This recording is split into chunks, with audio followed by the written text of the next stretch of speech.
Today, it's hard to imagine World of Tanks without different modes that allow players to join each other.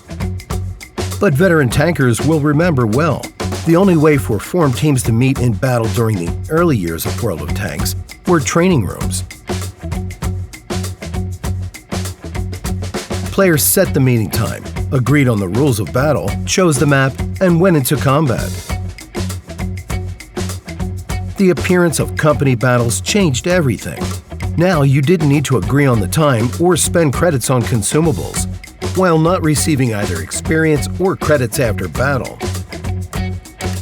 Now it was enough to gather your team, join the company battles queue, and wait until you were matched with an opposing team. This was convenient.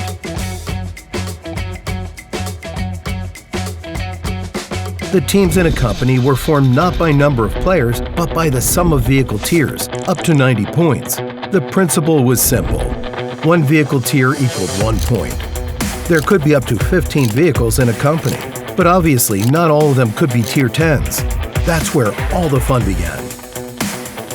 Players started experimenting with the most incredible vehicle setups, which the battle tactics heavily depended on. One of the most reckless setups was the one with several Su-26s, the Tier 3 SPG. Fighting together with heavy and medium tanks, they brought a real sense of chaos to the battlefield. Their outstanding rate of fire made them true piranhas in battle.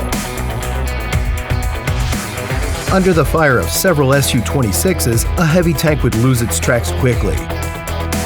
Then, shell after shell, they would gnaw away at its HP and leave it immobile on the battlefield for good.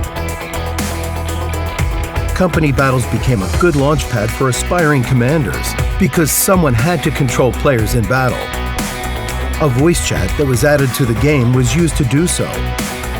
Commanding their tankers became a true art, which many players enjoyed with rapt interest during streams.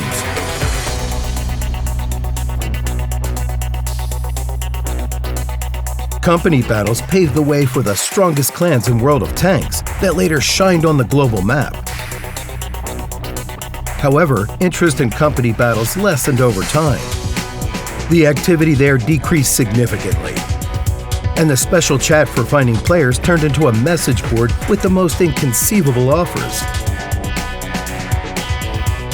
In the end, company battles were removed from the game client, but they fulfilled their mission to the fullest.